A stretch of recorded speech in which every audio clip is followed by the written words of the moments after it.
Pada awal pembukaan perdagangan, saham PT Bukalapak.com melorot 5 poin atau turun 4,10% ke level Rp117 per lembar saham dari harga penutupan hari sebelumnya Rp122 per lembar saham.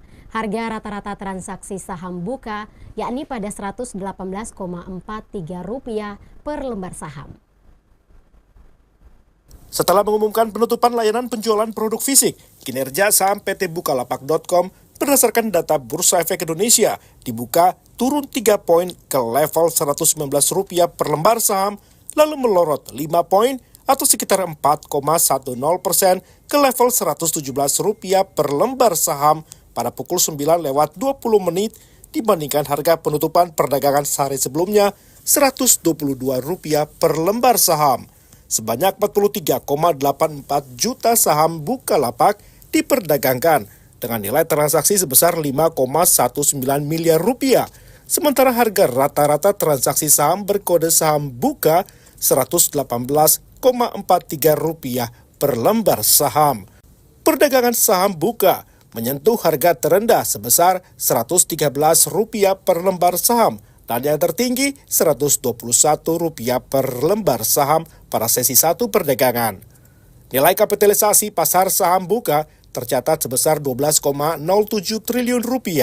Sejak penawaran saham perdana, harga saham Bukalapak sudah ambles hingga 85,65% per 7 Januari 2025. Saat IPO, Bukalapak ditawarkan dengan harga perdana Rp850 per lembar saham.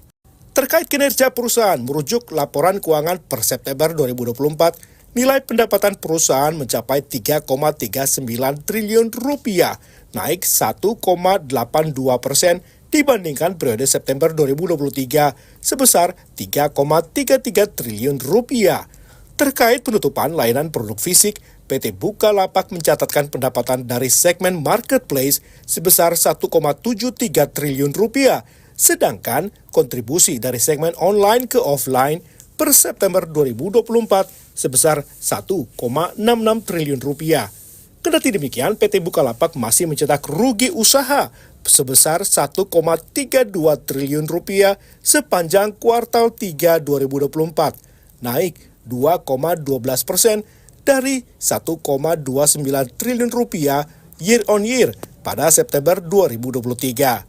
Setelah manajemen Bukalapak mengevaluasi kembali prospek semua segmen bisnis, langkah restrukturisasi dinilai diperlukan dengan menutup layanan penjualan produk fisik untuk berfokus pada bisnis inti perusahaan seperti mitra Bukalapak, gaming, investasi, serta layanan penjualan retail produk virtual. Akibatnya, perusahaan melakukan pemutusan hubungan kerja pada beberapa segmen bisnis yang dilaksanakan pada kuartal 4 tahun 2024 dan kuartal 1 tahun 2025. Selama masa transisi, manajemen Bukalapak memastikan bahwa segala kegiatan operasional Bukalapak akan berjalan seperti biasa dan tidak ada perubahan di segmen bisnis inti.